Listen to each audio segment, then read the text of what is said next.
هو طبيعي تحس بالخوف المبالغ فيه وتشيل هم كل حاجة أكتر مما تستدعي. دي حاجة كويسة ولا وحشة؟ تعالوا نعرف.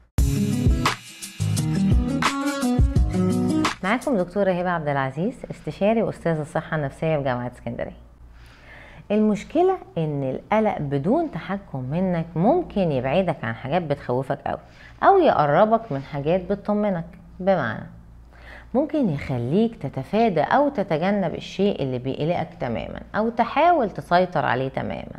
فلو عندك امتحان قلقك مثلا ممكن يخليك تخاف تبدأ مذاكرة أو تماطل وتسوف كتير. من ناحية تانية ممكن يخليك تذاكر وتعيد وتزيد، مش عارف تطمن انك خلاص ذاكرت كفاية فما تحسش ابدا انك جاهز للامتحان. في كل الاحوال عقلنا بيحاول يحسسنا بالامان، بس هنا بنتكلم عن القلق الطبيعي الضروري مش القلق المرضي. في مخنا ما يشبه الترمومتر اللي بيشغل نظام الخطر او الامان حسب ما تحتاج. فطبيعي انه في موقف هتحتاج تقلق ونظام الخطر يشتغل يحميك لما تتعرض لموقف حياة او موت. اما في المواقف اللي بتقلقنا في يومنا العادي زي امتحان او ديدلاين او موقف محرج، ده مش خطر بالمعنى اللي عقلك مصوره، لكنه كمان مش وضع امن يقدر يخليك مسترخي تماما وانت فيه. فلو عندك امتحان هتقلق القلق اللي يفيدك فيخليك تذاكر وتفتكر وتجاوب. في الديدلاين هتشتغل عشان تخلص اللي عليك في ميعادك، وفي الموقف المحرج هتعمل التصرف المناسب لتقليل الإحراج وبس. فأوقات بيكون القلق مش طبيعي بل مرضي، وده حسب تصنيف الأمراض النفسية النسخة الخامسة DSM-5. هو خوف وقلق أكتر مما يستدعيه الموقف، ممكن يعوق الحياة للإنسان تماما. أعراض الخوف والتوتر ده ممكن تكون من أول سرعة ضربات القلب وضيق التنفس والرعشة في الإيدين والرجلين لحد الألم في العضلات والإجهاد وعدم القدرة على التركيز ولا النوم بشكل متواصل أو كافي. الشخص ده قلقان أغلب الوقت كل يوم بسبب وبدون سبب، بيوجد أسوأ سيناريوهات ويكملها في راسه إلى ما لا نهاية. إنسان من الآخر خوفه منعه إنه يعيش. تعالوا نشوف الدراما عالجت القلق ازاي في الافلام.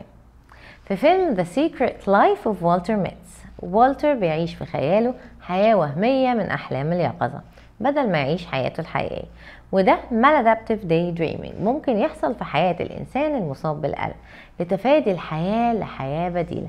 اللي بيرجع والتر للحياة الحقيقية انه بيلاقي الهدف وهو حبه اللي بيخليه يعيد توجيه طاقته للواقع.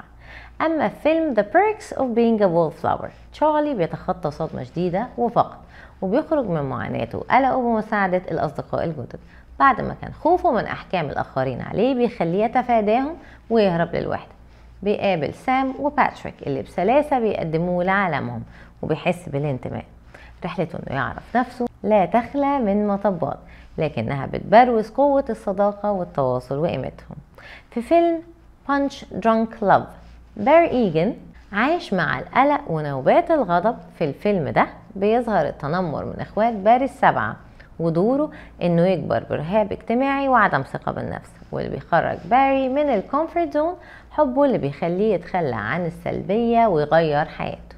اما في فيلم أدابتيشن واللي فيه النجم نيكولاس كيج، واللي من اكتر الممثلين اللي جسدوا امراض نفسية بدقة شديدة في افلامهم، في دوره كتشارلي كافمان الكاتب اللي بيعاني من القلق المرضي والرهاب الاجتماعي وتوأمه اللي عكسه في كل حاجة.